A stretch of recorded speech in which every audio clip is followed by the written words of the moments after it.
ምን ስም እንደተሰጠን በምን አይነት ሙቀት እንደተጨበጨበልን አይደለም አይተናል ሰምተናል ከራሳችን ከቤታችን ይሄ ህሊናን ያቆስላል ዛሬ ግን መድፌ ምላጩ አይደለም የአንድነት ምግባችን እንኳን እየተለወጠ ያለበት ሰዓት ነው 7 ቀን መቆየት ተስኖት በሁለተኛው በሶስተኛው ቀን መጥቶ ከኔ ቢጤው ቅስናውን ተቀብሎ ጨምሮበት መስቀሉን ይዞ ባራኪ ሆኖ በአደባባይ ብቅ ብሎ እናየዋለን ለመነኮሳያት እየተሰጠ ያለው ስም ጨርሶ የማይገናኝ የማይዛመድ መሆኑንም እየሰማን ነው አንዱ ገዳም ላይ የኖረ መነኮስ ብድግ ብሎ እዚያ አውኮ ገዳሙን አመሰቃቅሎ ገዳማዊ ስራቱን ገለባብጦ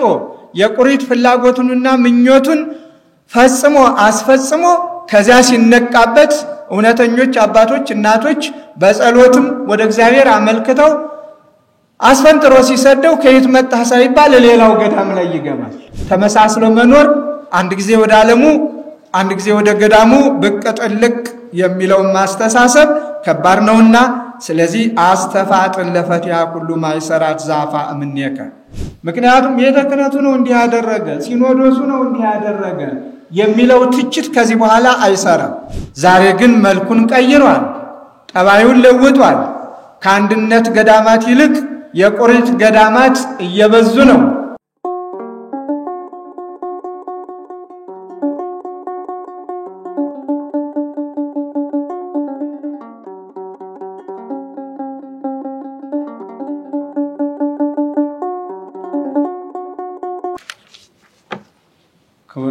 ክቡር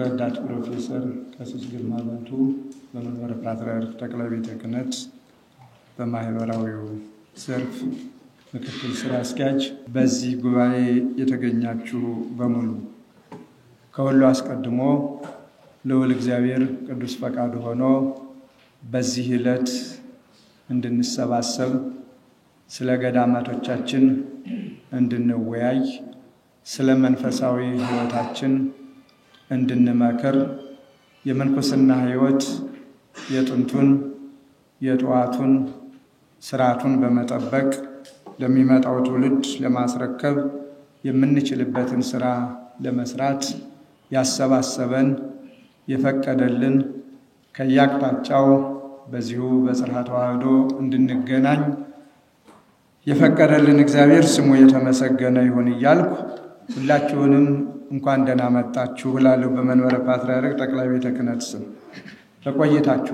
በቆይታችን ሁሉ እግዚአብሔር ከኛ ጋር ሆኖ እግዚአብሔርን ደስ የሚያሰኘውን ስራ ለመስራት ለመወያየት ለመወሰን የሚያስችለንን አቅሙን ጉልበቱን እንዲሰጠን ቅዱስ ፈቃዱ ይሁንልን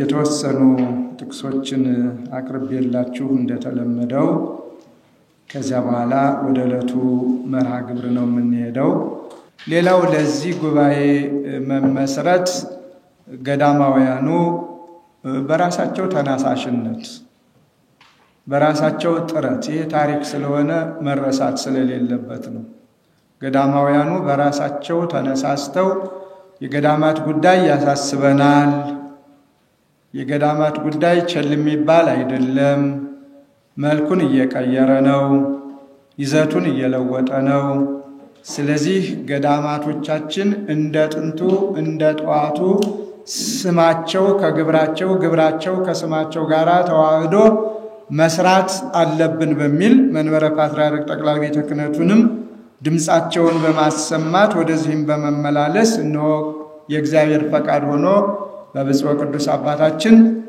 እንዲሁም በመንበረ ፓትርያርክ ጠቅላይ ጽሕፈት ቤት አማካኝነት ሙሉ ፈቃዱንም አግኝቶ በቅዱስ ሲኖዶስ ዕውቅና ተሰጥቶት ሁለተኛ ጊዜ ለማክበር ስለቻላችሁ እንኳን ደስ አላችሁ የበለጠ እንድትሰሩ እግዚአብሔር ይርዳችሁ እላለሁ በዚሁ ካጨበጨብን ወይ መተው ነው ወይ ደግሞ ሞቅ ደመቅ እንጂ የመነኮሳት ጉዳይ ስለሆነ እዚህ ላይ ጭብጨባው ቢቀር ግድ የለም። በዚህ በመነኮሳቱ አልተለመደምና በዚያው ዝም ብሎ በጸሎት መተሳሰቡ ጥሩ ነው። ነጠብጣቡም የበዛ ለዚህ ነው ያለ ቦታው ጭብጨባ መጥቶ ነውና ግድ የለም። እግዚአብሔር ይስጥልን። በዚህ ዕለት ያው ብፁዕ ቅዱስ አባታችን በመካከላችን ተገኝተው ይመሩን እንደነበር ይታወቃል። የሆነ ሆኖ የተለየ ስራና አጋጣሚ መርሃ ግብር ስለተፈጠረ በሱ ምክንያት ነው መካከላችን ያልተገኙት። ግን እንዳሉ ነውና የምንቆጥረው በሃይማኖታችንም ስርዓት በመካከላችን አሉ ብለን እንድናስብ እንገደዳለን። እግዚአብሔር ከሁላችን ጋር ይሁን። የቅዱስነታቸውን ቡራኬ ይድረሳል። ወይቤሎ መሰ ተፈቅድ ፍጹም ትኩን ሀቲ ተርፈተከ ሁር ወሲድ ኩሎ ዘብከ ወሃብ ለነዳያን ወተረክብ መዝገበ በሰማያት ወጽር መስቀለ ሞትከ ወነአ ትለወኒ። ማርቆስ 10 ቁጥር 21 ላይ ያለው ኃይለ ቃል ነው። ፍጹም ልትሆን ከወደድክስ አንዲት ነገር ቀርታለች። ሂደህ ያለህን ሽጠህ ለድሆች ስጥ፣ በሰማይ ወይም በሰማያት ገንዘብ ታገኛለህ። የምትሞትበት ነው ማለት ክብር የምታገኝበት ነው፣ ዋጋ የምታገኝበት ነው። መስቀል ተሸክመህ መጥተህ ተከተለኝ። ይህ የእግዚአብሔር ቃል ነው። መነኮሳቱ ይህንን ቃል በመፈጸም ሁሉን ትታችሁ ያላችሁን ሁሉ ነገር ይቅርብን ብላችሁ ለኔስ እግዚአብሔር ይሻለኛል እንደሚለው እግዚአብሔርን መርጣችሁ የተከተላችሁ ናችሁና እነሆ እርፊዞ ወደ ኋላ ማረስ ስለማይቻል ይህንን የመጀመሪያው ምርጫችን አድርገን በመጀመሪያው ምርጫችንና ዓላማችን ጸንተን ካደናቃፊዎች፣ ከእንቅፋቶች፣ ከመሳሰሉት ነገሮች ርቀን በምንም በማንም ለምንም በየትኛው መልኩ ሳንገደድና ወደ ኋላ ሳንመለስ ክብር የምናገኝበትን መስቀሉን ተሸክመን በመከራውም ጸንተን እስከ መጨረሻዋ ህቅታ ድረስ ዓላማችንን ዓላማ አድርገን ከግቡ ለመድረስ ጠንክረን እንድንሰራ የሚያሳስበን የእግዚአብሔር ቃል ነው። ወደ ኋላ ማንም ማን ላይጎትተን በዚህ ጥቅስ ራሳችንን እንየው። እንደ ማር ይስሐቅም ከመጽሐፈ መነኮሳት አንዱ በሆነው ማር ይስሐቅ አስተፋጥን ለፈቲሃ ኩሉ ማይሰራት ዛፋ እምኔከ፣ ካንተ ባፋ የሚሆን ዓለማዊ ነገርን ለመቁረጥ ጣር ትጋን። ዓለማዊ ነገር መልሶ የሚጎትተው ማንም መነኮስ እንዳይኖር፣ ማንም ማን እንዳይኖር ጥረት ትጋት ይጠይቃል። ለዚያውም በአዝጋሚነት ሳይሆን በፍጥነት፣ በግዴለሽነት ሳይሆን በትጋት። ምክንያቱም ጎታቹ ብዙ ነውና ዓለምና ምኞቱ፣ ዓለምና ፍላጎቱ በተለያየ መልኩ እንቅፋት በመፍጠር የማይታየውን እያሳየ የማይጨበጠውን የሚጨበጥ እያስመሰለ በምኞት እያከነፈ ጠልፎ የሚጥል ነውና እንዲህ አይነቱን ቆርጦ ለመጣል ትጋት የሚጠይቅ መሆኑን ማር ይስሐቅ ይነግረናል። ምዕራፍ 1 አንቀጽ ቀዳማዊ ላይ ማለት ነው። ይቤ ቅዱስ ነፍስ እንተ ታፈቅሮ ለእግዚአብሔር ይሁን ይከውን ረፍታ ወተርላ ቦቱ በባሕቲቱ ሎቱ ስብሐት። ክብር ይግባውና እግዚአብሔርን የምትወድ ሰውነት ረፍቷ ተድላዋ እሱ ብቻ ነው።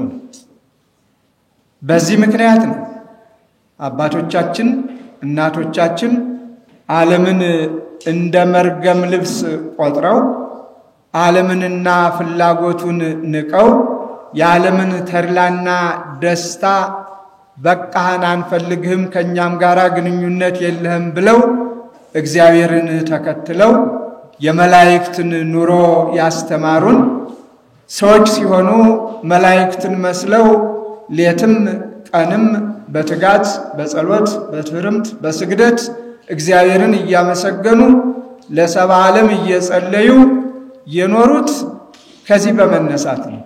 የበለጠውን ተድላ የበለጠውን ደስታ የበለጠውን ፌስታ ከእግዚአብሔር እንደሚያገኙ እርግጠኞች በመሆናቸው እነሆ ከእግዚአብሔር ጋር ኖረዋል።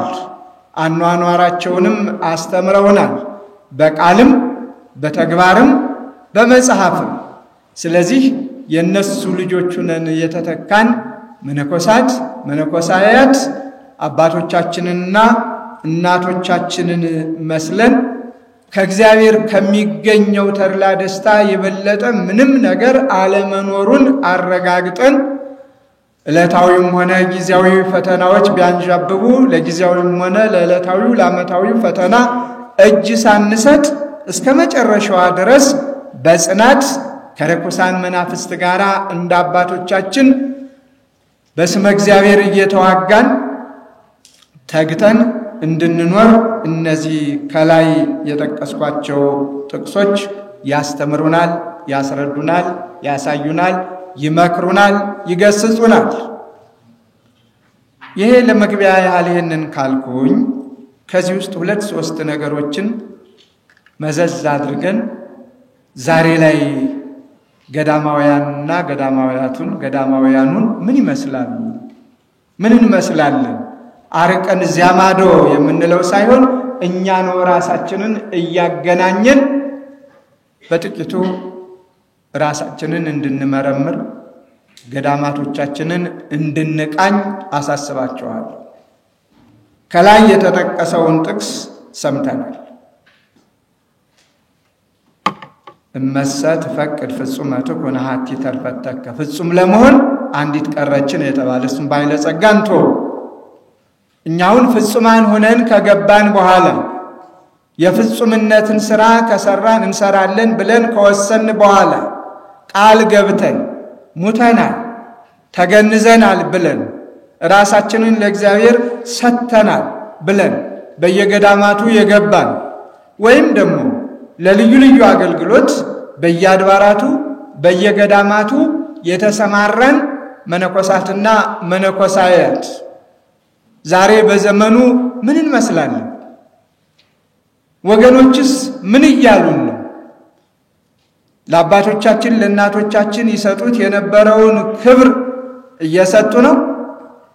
አባቶቻችን እናቶቻችንን ሲማጸኑ የነበሩት በጸሎት እርዱን ይሉ እንደነበረ ዛሬ እኛንም እያሉን ነው ወይስ ሌላ ስም ሰጥተውናል? ቀለማችን ያው ነው ተለውጧል? ግብራችን እንደነበረ ነው ርቋል? የሚለውን ራሳችንን በራሳችን በመጠየቅ መልስ መስጠት የእያንዳንዳችን ድርሻ ነው። ሁሉን ትቶ የተከተለ ሰው ይልቁንም ደግሞ ፍጹም መሆንን የሚሻ ሰው ወደ ኋላ መመለስ ተገቢ አለመሆኑን በልዩ ልዩ ምሳሌ ተነግሮናል። ወደ ኋላ የሚያርስ ገበሬ የለም እርፍ ይዞ። አለበለዚያም ደግሞ ወደ ጥፋቱ መመለስም ደግሞ በደልና ኃጢአት መሆኑም ተጠቅሶልናል። ዛሬ ላይ እነዚህ ነባሮቹ ጥንታውያኑ ፈጽሞ አባቶቻችን እናቶቻችን ያልተለዩአቸው የእግዚአብሔር ቸርነት ዛሬም ያለባቸው የሰፈነባቸው ካልሆኑ በስተቀር ትንሽ የብዙዎቹ ገዳማት መልካቸውን ቀያይረዋል። ትናንትና እንደምታውቁት በገዳም ስርዓት የኔ የግሌ የሚባል ቁሳቁስ ፈጽሞ አልነበረም፣ የለም። የዕለት ድሪቶ መጥቀሚያ መድፌ እንኳን የዕለት መቆራረጫ ቤሳ ምላጭ እንኳን የኔ ናቸው የሚባሉ ንብረቶች አልነበሩ። ገዳሙ በሕጉ በሥርዓቱ እንደመቁንን ቀንኖ ይሄ ያንተ፣ ይሄ ያንቺ፣ ይሄ የርሶ ብሎ ሲሰጥ ካልሆነ በስተቀር ዛሬ ግን መድፌ ምላጩ አይደለም። የአንድነት ምግባችን እንኳን እየተለወጠ ያለበት ሰዓት ነው። ገዳሙ በሥርዓተ ገዳም በሽተኛ ከሆነ ምናልባት ምግባችን የገዳማዊ ምግብ እንዲጣፍጥ አይፈለግምና የሚቆመጥጥ ከሆነ በበሽታው ምክንያት በገዳሙ ሥርዓት ተፈቅዶለት ለየት ያለ ምግብ እንዲሰጠው ካልታዘዘ በስተቀር መቅኑኑን ወስዶ ከቤቱ ወጥ ከልሶ አጣፍጦ የመመገብ ዕድል በአባቶቻችን ሥርዓት አልነበረም። ዛሬ ግን መልኩን ቀይሯል፣ ጠባዩን ለውጧል። ከአንድነት ገዳማት ይልቅ የቁሪት ገዳማት እየበዙ ነው። የኛ ከማለት ይልቅ የኔነት እየሰፈነ ነው። ስለዚህ ይሄ ደግሞ ትናንት የነበረው የአባቶቻችን የእናቶቻችን ክብር በዘመናችን እየተገፈፈም ነው። ለመነኮሳት ለመነኮሳያት እየተሰጠ ያለው ስም ጨርሶ የማይገናኝ የማይዛመድ መሆኑንም እየሰማን ነው። አሁን በውጭ ስላለው ወሬ አይደለም። ከዚሁ ከአዳራሻችን በዚህ ባሳለፍነው 2-3 ቀን በመጀመሪያው ሳምንት አሁን ሌላ ሳምንት ጀምረናል የነበራችሁ የቃውንተ ቤተ ክርስቲያን ከገዳማትም የነበራችሁ አይቻለሁ። ምን እንደተባል ምን ስም እንደተሰጠን በምን አይነት ሙቀት እንደተጨበጨበብን እንደተጨበጨበልን አይደለም፣ አይተናል፣ ሰምተናል። ከየት ከራሳችን ከቤታችን። ይሄ ሕሊናን ያቆስላል፣ ጥያቄም ያጭራል። ለምን እንዴትስ የእሳት ልጅ አመድ እንሆናለን የሚል ጥያቄ ያመጣል። አባቶቻችን ስንቃኛቸው ሕይወታቸውን ስናይ አኗኗራቸውን ስንመለከት ራሳቸውን ለእግዚአብሔር የሰጡ ከጣመ ከላመ ከልዩ ልዩ መባልት የራቁ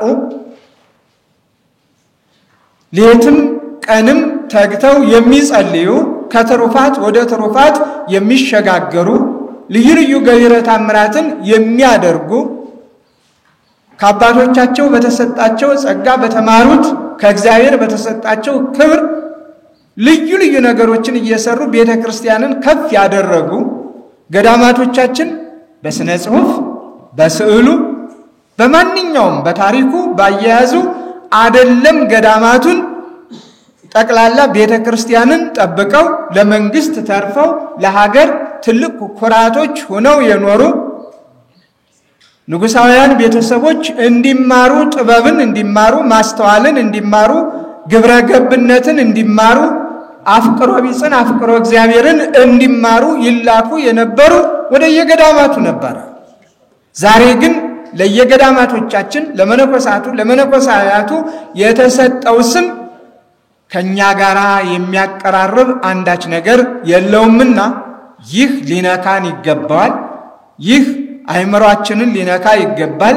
እስከ ዛሬ ድረስ በማዋቅም ባለማዋቅም በተለያዩ ምክንያቶች ከእግዚአብሔር ወጣ ብለን ዘመናዊነትን እሽተን ባላስፈላጊ መንገድ የተጓዝን መቼም ሰው ውሎውን ነውና የሚመስል ካላስፈላጊ ሰዎች ጋር በመዋል በግዴለሽነትና ምን አለበት በሚል ተራ አስተሳሰብ ወደ ኋላ ያለ ቢኖር ወደፊት የሚገሰግስበትን የተኛ ቢኖር የሚነቃበትን የተቀመጠ ቢኖር የሚቆምበትን ሥራ በዚህ ጉባኤ መስራት እንዳለብን ብዙና ብዙ ይጠበቅብናል።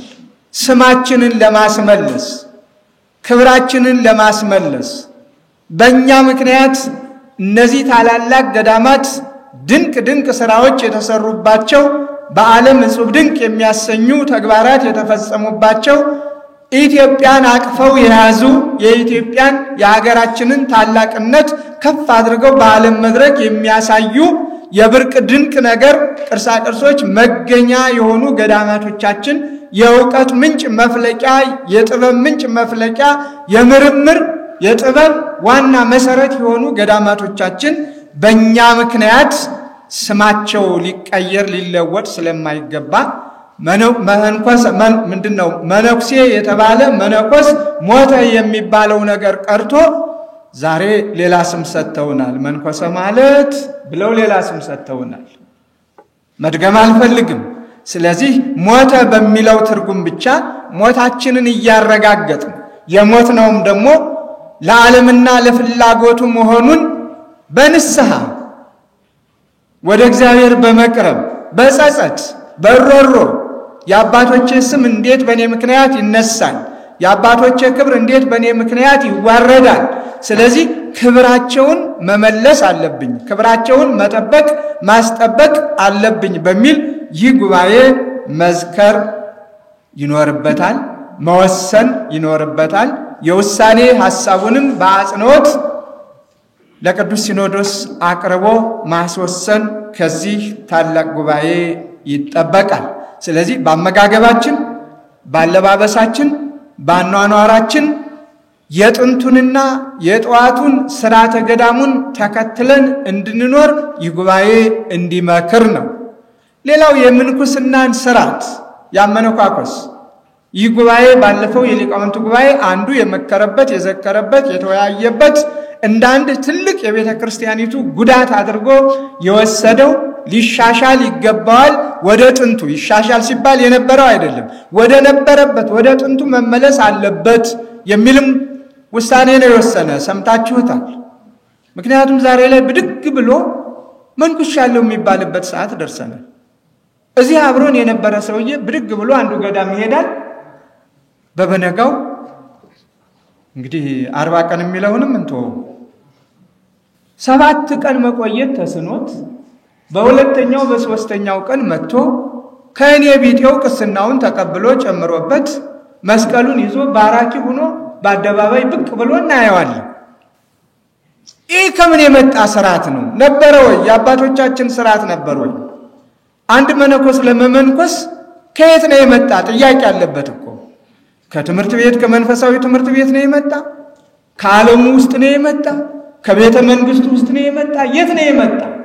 እንደመጣበት እንዳኗኗሩ ሊሰጠው የሚገባውን ቀኖና ተቀብሎ ከ3 ዓመት እስከ 12 ዓመት ደጅ ጸንቶ ኖሮ ክህነቱን ማለት ሥርዓተ ምንኩስና ፈጽሞ ከዚያ በኋላ የሚገባው ከሆነ ደግሞ ገዳሙ ይገባዋል ብሎ ለሊቀ ጳጳሱ ተጽፎለት ክህነት የሚቀበልበት ሥርዓት ነበረ። ዛሬ ግን ሁሉም አየር ባየር በመሆኑ ሥርዓተ ምንኩስናን ዝቅ አድርጎታል። ለስም አጠራሩም ክብሩን ገፎታል። ስለዚህ ወደ ነበረበት ለመመለስ ፍጹምነት ስለሚያስፈልግ ተከተለናል ካልን በኋላ እንደገና ደግሞ ሸሽተናል ርቀናል የሚለው ውድቀት ስለሆነ እንደ ተከተልነው መኖር ስላለብን በዚህ ይህ ጉባኤ ሊመክር ሊዘክር ይገባል። ሥርዓት ኑሮት ሕግ ኑሮት በአባቶቻችን ሥርዓት ያንኑ ሥርዓት በማጽናት ገዳማቱ ሁሉ ከየት ነው የመጣህ የሚል ለምሳሌ አንዱ ገዳም ላይ የኖረ መነኮስ ብድግ ብሎ እዚያ አውኮ ገዳሙን አመሰቃቅሎ ገዳማዊ ሥርዓቱን ገለባብጦ የቁሪት ፍላጎቱንና ምኞቱን ፈጽሞ አስፈጽሞ ከዚያ ሲነቃበት እውነተኞች አባቶች እናቶች በጸሎትም ወደ እግዚአብሔር አመልክተው አስፈንጥሮ ሲሰደው ከየት መጣህ ሳይባል ሌላው ገዳም ላይ ይገባል። ተመልሶ ደግሞ ያንን ገዳም ልክ እዚያ አድርጎት የነበረውን መልሶ እዚያም ላይ ሲያደርግ እናያለን። ስለዚህ ገዳማቱ የመናበብ የመነጋገር የመወያየት ከየት ነው የመጣ ከዚህ ገዳም እንዴት ነበረ ህይወቱ ጤናማነቱ መንፈሳዊ ህይወቱ ማለት ነው። ስለዚህ ለንስሐ የሚበቃው ለንስሐ በማብቃት እንገፍትረው እያልኩ አይደለም፣ እንጣለው እያልኩ አይደለም፣ አንህ እንበለው እያልኩ አይደለም።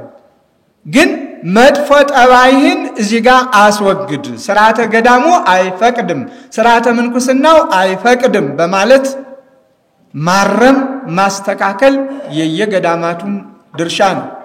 ሌላው ደግሞ አሁን ዛሬ የሚታየው በገዳም ሥርዓት ወጣኒ የወጣኒነቱን ስራ፣ ማይከላዊው የማይከላዊነቱን ተግባር፣ ፍጹሙም የፍጹምነቱን ስራ መስራት እንዳለባቸው ሕግ ነው፣ ስርዓት ነው። ዛሬ ግን ወጣኒው ብድግ ብሎ የፍጹምን ስራ ሊስራ ብሎ በየገዳሙ ይቀመጣል። አንድ ቀን በረድነት ሳያገለግል፣ አንድ ቀን ሳይላላክ፣ አንድ ቀን ሳይታዘዝ፣ የወጣኒነቱን ተግባር ሳይጀምረው ማይከላዊነቱንም ዘሎ የፍጹምነት ስራ የሚሰራበትንም እያየን ነው። ይህንንም መጠበቅ ማስጠበቅ የገዳማቱ አንዱና ትልቁ ድርሻ ነው ብዬ አምናለሁኝ። ከዚህ ውጭ ደግሞ መነኩሴ አይባል መነኩሲት አትባል ዝም ብሎ የሚኖሩ አሉ። በገዳማት ዝም ብሎ የሚኖሩ ሁለቱም አይለፈኝ። ምናልባት ከዓለም የራቁበት የተሸሸጉበት ወደ ገዳም ገብተው ራሳቸውን የደበቁበት ምኞት ከተሳካ ወደ የቦታው ወደ ማለት ወደ የዓለሙ ተመልሰው ምኞታቸውን ለመፈጸም፣ ካልተሳካም ደግሞ እዚያው እየተመሳሰሉ ለመኖር አመክሮም ጊዜ አለው፣ ወቅት አለው። ከዚያም ስርዓተ ገዳሙ ፈቅደንልሃል ሲል የገዳሙን ስርዓት ሕግ ተቀብሎ ምክር ተቀብሎ መፈጸም ያንድ መናኝ ግዴታው ነው። ተመሳስሎ መኖር አንድ ጊዜ ወደ ዓለሙ አንድ ጊዜ ወደ ገዳሙ ብቅ ጥልቅ የሚለው ማስተሳሰብ ከባድ ነውና፣ ስለዚህ አስተፋጥን ለፈቲያ ሁሉ ማይሰራት ዛፋ እምኔከ ካንተ በአፋ የሚሆኑ ዓለማዊ ነገርን ለመቁረጥ ጣር ትጋ። ሁላችንንም የሚመለከት ነው። በገዳምም ያለነውን በከተማም ያለነውን በስርዓተ ምንኩስና ውስጥ ያለነው በሙሉ ልናፋጥን የሚገባን ነገር ቢኖር ከኛ ውጭ ሆነውን ዓለማዊውን ጠባይ ከምንኩስና ሕይወት ጋር የማይዛመደውን በንስሐ አርቀን ቆርጠን በጣጥሰን ወደ ጥንቱ ወደ ማንነታችን ተመልሰን እግዚአብሔርን እየለመን እንድንኖር የቅድስት ቤተክርስቲያን መልእክት ነው። ስራችንም ይህ ነው። እግዚአብሔርን መከተል፣ ከእግዚአብሔር ጋር መኖር እረፍቱም ተድላውም ደስታውም ከማንኛውም የበለጠና በየትኛውም ጊዜ የማናገኘው በመሆኑ እነሆ እንደ እግዚአብሔር ፈቃድ እንመላለስ። ፈቃድ እግዚአብሔር ሆኖ ከዚህ ሰዓት ደርሰናል። እነሆ ጉባኤያችን ተጀምሯል። እግዚአብሔር ፈቃድ ሆኖ አይናማ ሊቃውንት አሉን። በዚሁ ሰዓት እንደው በዚሁ አጋጣሚ ለውዳሴ ከንቱ ያይደለ እግዚአብሔር መቼም ምክንያት አለው። ገዳማቶቻችን ምንም ቢሆን ምን በሞቱ የሚባል ነገር ታውቃላችሁ? ምን በሞቱ እዚህ ይሸምቱ የሚባል ተረት አለ። አካባቢውን እኔ እዚህ ጋር ማለት የለብኝም። የሚሸመትበት አካባቢ አለ። ጤፉንም ሆነ ምኑን ምን በሞቱ እዚህ አካባቢ ይሸምቱ የሚባል አነጋገር አለ። እንደው ምንም ቢወደድ ምንም ቢል ገበያው አይራብም ማለት ነው። ገበያው አይራብም ማለት ነው። ምንም መነኮሳቱ ቢነቀፉም ብንነቀፍም ገዳማቶቻችን ቢተቹም ስም ቢወጣም ከገዳማቱም እግዚአብሔር ሰው አለ። ሕዝቡን የሚጠብቅበት መንጋውን የሚጠብቅበት የሚንከባከብበት መነኮሳቱን ያስነሳል። ምንም የካህናቱም ስም የሕጋውያኑም ስም የተለያየ ስም ቢመጣ ከዚያም ውስጥ ደግሞ ክብረ ክህነትን ለመግለጽ እግዚአብሔር ሰው አለው በየቦታው። ጨርሶ እንዳንጠፋ ጨርሶ ስም አጠራራችን ከንቱ እንዳይሆን ዛሬም እንዴ መነኮሳት እኮ አሉ። ዛሬም ሌላውን ተተን ነገሌን ተመልከት። ዛሬም እኮ ቀሳውስት ካህናት አሉ፣ ነገሌን ተመልከት የሚል እግዚአብሔር ይፈጥራል በየዘመናቱ። ስለዚህ ለማለት የፈለኩት ከመነኮሳት ዛሬ ዘመኑን በመከተል በዘመኑ መሳሪያ ሃይማኖትን በመጠበቅ ስርዓትን በመጠበቅ ቀኖናን በመጠበቅ አላስፈላጊ መተቻቸትንና ክርስቲያናዊ የሆነ ስነ ምግባርን በመተቸት ጧትም ማታም ያለ እረፍት ተግተው የሚያስተምሩትን ጠቅላላ ለዓለም በሙሉ ዘመኑ ዓለምን አንድ መንደር አንድ ሰፈር አድርጓታልና ርዕሰ ሊቃውንትን አባ ገብረ ኪዳንን ከልብ ነው በዚሁ አጋጣሚ የማመሰግነው። እግዚአብሔር ይስጥልን፣ እግዚአብሔር ያክብርልን እላለሁኝ። ከዚህ በተረፈ ሌሎችም እንደው ስም ብዘረዝር ጊዜው ስለሌለኝ እንጂ ከቀሳውስቱ ከዲያቆናቱ እግዚአብሔር የመረጣቸው ያከበራቸው ሁልጊዜ ቤተክርስቲያናቸውን ብቻ ወክለው ግለሰብን ሳይሆን ሃይማኖትን ይሰብካሉ፣ ኃጢአትን ሳይሆን ግብረ ገብነትን ይሰብካሉ፣ ህጋዊነትን ሳይሆን ህግን ያስተምራሉ፣ ቀኖናን ያስተምራሉ። ይሄ ነው ለቤተ ክርስቲያኒቱ የሚያስፈልጋት። ይሄ ነው ስም መስጠት፣ ስም ማውጣት፣ መተቻቸት። ይሄ የቤተ ክርስቲያንም ስርዓትም አይደለም፣ የአባቶችም ስርዓትም አይደለም። ከየትኛውም አባቶቻችን ከእናቶቻችን የተወረሰ አይደለም። ስለዚህ እንደነዚህ አይነት በምሳሌነት የሚገኙ መነኮሳትን፣ ካህናት፣ ቀሳውስትንም ጥሩ አርአያና ምሳሌ አድርገን ድጋፍን በመስጠት ይችን ቤተ ክርስቲያን እንጠብቃት። ፈቃድ እግዚአብሔር ሆኖ አሁን ያለው ሁሉ እንቅስቃሴ በጣም ጥሩ ነው። በዚህ ዓመታት ባሳለፍናቸው ዓመታት እግዚአብሔርን የማመሰግነው ሊቃውንቱ በሊቃውንት፣ መምህራን በመምህራን፣ መነኮሳት በገዳም ስርዓት ሁሉም ወደ ቤት ግባ ተብሎ ወደ ቤቱ ያልገባ የለም። ምከር፣ ዝከር፣ ወስን፣ ቤትህን ጠብቅ ተብሎ ሁሉም ተጠርቶ በዚህ በጣም ደስተኛ ነኝ። ምክንያቱም ቤተ ክህነቱ ነው እንዲህ ያደረገ፣ ሲኖዶሱ ነው እንዲህ ያደረገ የሚለው ትችት ከዚህ በኋላ አይሰራም። ኃላፊነታችሁን ሁላችሁም ተረክባችሁ ስሩ ብሎ ቤተ ክህነቱም ቅዱስ ሲኖዶሱም ቅዱስ ፓትርያርኩም በሩን ክፍት አድርገው ግቡ፣ ምከሩ ብለዋል። ሐሳባችሁን አቅርቡ፣ ወስኑ፣ መልእክቱ ተላልፏል። ለዚህ ነው ሊቃውንቱ አሁን ባለፈው በጣም እጅግ ያኮራ ነበር። ያልተዳሰሰ ያልተፈተሸ አንዳች ነገር የለም። በቅደም ተከተል ሚዲያዎቻችን ይለቁታል ወደፊት ብዬ አስባለሁ። የሚመለከተው ክፍል እያየ ሊቃውንት ጉባኤው እያረመ ገዳማቱ የገዳማቱን ሌላውን የሊቃውንቱን ስም ክብር የሚጠብቅ የገዳማቱን ስም ክብር የሚጠብቀውን ቤተ ክርስቲያን ማን ነበረች፣ ወደፊትስ ማንነት የሚለውን በመየመካከሉ ዝም ብሎ ብድግ ብሎ ቀኝ ግራ የሚያናፍሰውን ቤተ ክርስቲያኒቱ መሪ ሰሪ እንደሌላት የሚያስመስለውን መቋቋም ከዚህ ትውልድ ከዚህ ዘመን ይጠየቃል። በተለይ አባቶቻችን ቅድም ርዕሰ ሊቃውንት የመረጡት ጥቅስ ምስባኩን ማለት ነው። በቅድመ መላእክት ከብለው መመሪያ ሰጥተውልን ስጡ ብለን ተሰብኮልናል። ይህ ጥቅስ ዝም ብሎ አይደለም የተጠቀሰው፣ ባንታደል ነው እንጂ ዛሬ ላይ ጥንት የታደሉት አባቶቻችን እናቶቻችን በሥርዓተ ምንኩስና ይጓዙ የነበሩት ሁሉ አይደለም በሥርዓተ ምንኩስና የሚኖሩ ወጣንያኑ አርድእት ራሳቸው ሳይቀሩ ሰዎች ሲሆኑ መላእክትን መስለው እግዚአብሔርን ሲያመሰግኑ ስለነበረ በዚያው ሕግና ሥርዓት ዛሬም ከቦታው ልንጠፋ ስለማይገባን እንደ መላእክቱን መስለን ለእግዚአብሔር እንስገድ፣ ለእግዚአብሔር እንገዛ፣ ለእግዚአብሔር እንዘምር የሚለው ነው። ወንጌሉም ከዚያው ጋር ተያይዞ ይሄ ጥላቻን፣ ቂምን፣ በቀልን፣ ክፋትን ሁሉ አርቀን ይቅር ባይነትን ገንዘብ አድርገን ከእግዚአብሔር ጋር እንድንኖር መመሪያ ሆኖ ነው የተነበበልን። የእግዚአብሔር ቃል ነውና መመሪያችን ነው፣ መካሪያችን ነው።